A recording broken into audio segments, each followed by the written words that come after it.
परमेश्वर की मीठी मधुर नाम में एक बार फिर से आप सभी को जय मसीह की। मेरा नाम है फ्रेड एरियल और यीशु हमारे चरवा में एक बार फिर से आप सभी का वेलकम है और परमेश्वर का धन्यवाद करते हैं इस सुंदर दिन के लिए जो आज का दिन उसने हम सबों को बख्शा है ताकि हम उसके नाम की स्तुति बड़ाई कर सकें। और परमेश्वर ने जो आज हमें वचन दिया है वो हमको मिलता है नए नियम की पुस्तक में मरकुस की इंजील उसका 16वां अध्याय और उसकी 15वीं आयत। मरकुस उसका 16वां अध्याय और उसकी 15वीं आयत जहाँ इस प्रकार लिखा है, और उसने उनसे कहा तुम सारे जगत में जाकर सारी सृष्टि के लोगों को सुसमाचार प्रचार करो। खुदा का वचन पढ़ा गया, इसके पढ़ने सुनने जाने से आशीष दे।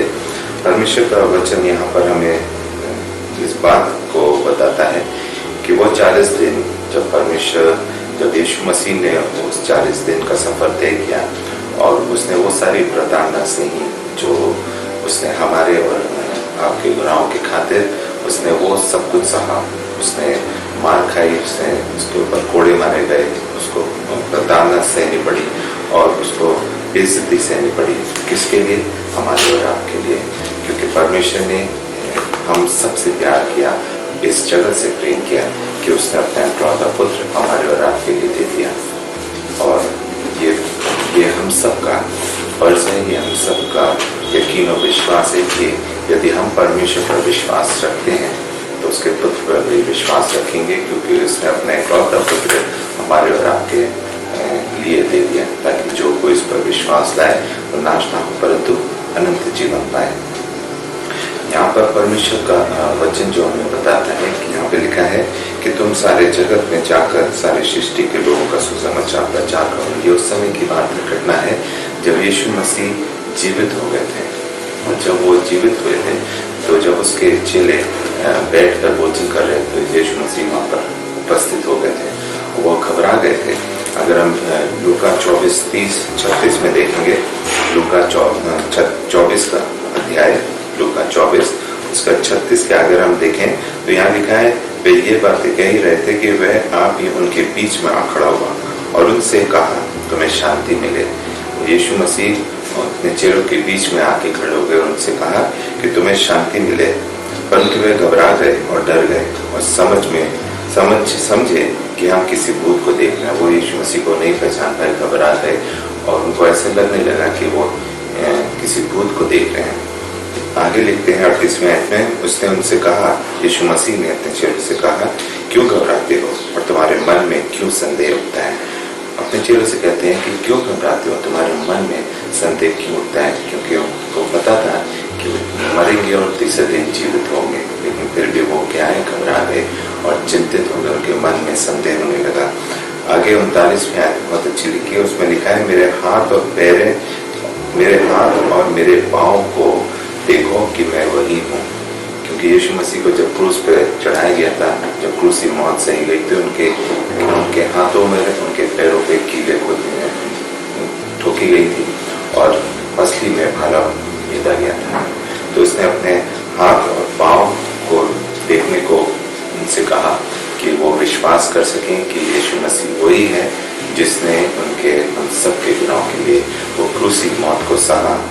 मुझे छू कर देखो, उसने यहाँ भी कहा, आगे लिखा है मुझे छू कर देखो क्योंकि आत्मा में हड्डी मांस नहीं होता जैसा मुझ में देखते हो। वो हूबहू यीशु मसीह उनके सामने खड़े थे, लेकिन फिर भी वो तो नहीं पहचान पाए। इसलिए यीशु मसीह ने अपने वो घाव दिखाए जो हाथ और पैर में थे और जो पसली में जो भाला वो करता था, कि लिखा है कि देखो मैं वही हूँ, मुझे छू कर देखो क्योंकि आत्मा में हड्डी और मांस नहीं होता, मुझ में नहीं होता जैसा मुझ में देखते हो। क्योंकि वो मनुष्य के रूप में थे, उनके सामने थे, आत्मिक रूप में नहीं थे, आत्मा में नहीं थे। इसलिए उसने यीशु मसीह ने कहा कि मुझे देखो क्योंकि आत्मा में हड्डी और मांस में होता जैसा मुझ में है।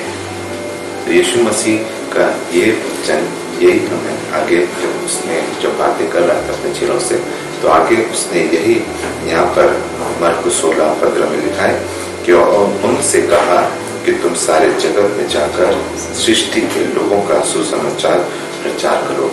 किस बात का प्रचार करो? कि यीशु मसीह जिंदा हो गया है, वो जीवित है, जीवित है और अनंत काल तक जीवित रहेगा।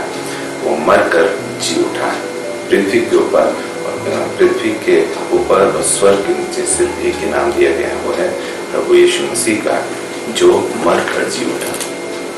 इसीलिए हम भी उसके चेले हैं, क्योंकि हम विश्वास करते हैं, हम यकीन रखते हैं और उसके अनुयायी हैं, उसके फॉलोअर्स हैं, उसके वचनों को मानते हैं, उसके पीछे चलते हैं। तो हम सब उसके चेले हैं। इसलिए हम सबका ये फर्ज है, हम सबकी ये जिम्मेदारी है कि हमें जगत के अंत तक लोगों के बीच में इस सुसमाचार को बताना है, बांटना है, फैलाना है कि यीशु मसीह हमारा सर्वशक्तिमान पिता परमेश्वर है, जो कल था, आज है और अनंत तक हमारे बीच में वास करता है।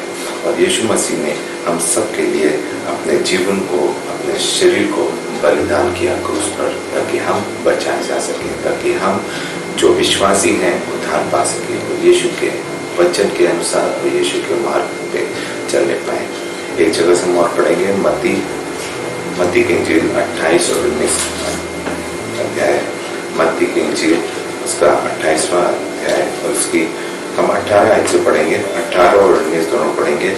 यीशु ने उनके पास आकर कहा, स्वर्ग और पृथ्वी का सारा अधिकार मुझे दिया गया है, इसलिए तुम जाओ, सब जातियों के लोगों को चेला बनाओ और उन्हें पिता, पुत्र और पवित्र आत्मा के नाम में बपतिस्मा लो।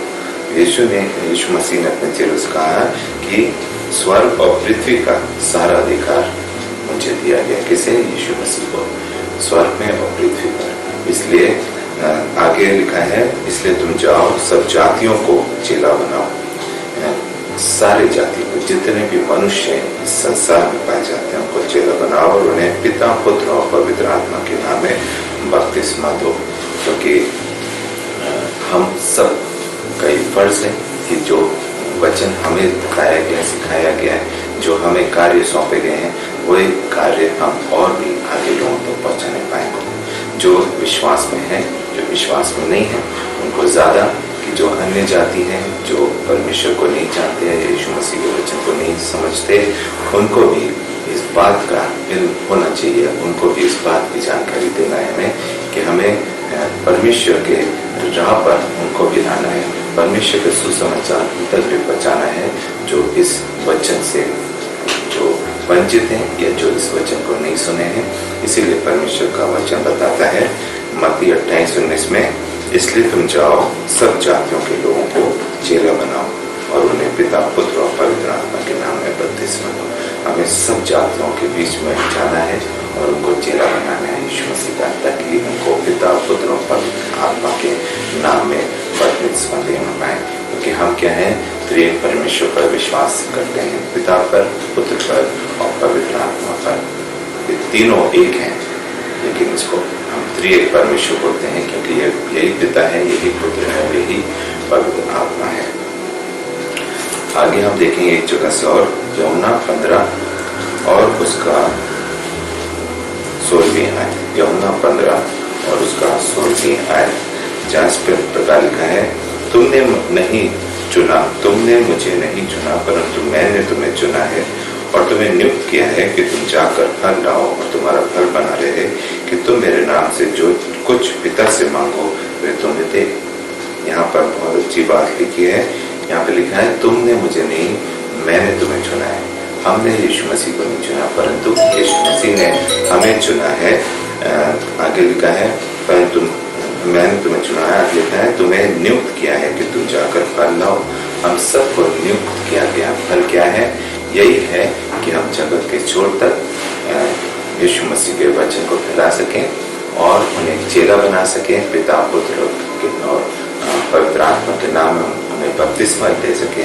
क्योंकि जब ये कार्य हम करेंगे तो हम क्या है, फल लाएंगे और तुम्हारा फल बना रहेगा। और जो मसीह जीवन में है, जो मसीह में है, जो मसीह को मानते हैं, उनके वचनों पे अमल करते हैं, उनकी शिक्षाओं को प्राप्त करते हैं, वो निरंतर क्या है, फल लाने वाले हैं और वो निरंतर परमेश्वर में आगे बढ़ेंगे और उसके वचनों को और आगे बढ़ाने पाएंगे कि तुम मेरे नाम से जो कुछ पिता से मांगो वह तुम्हें दे।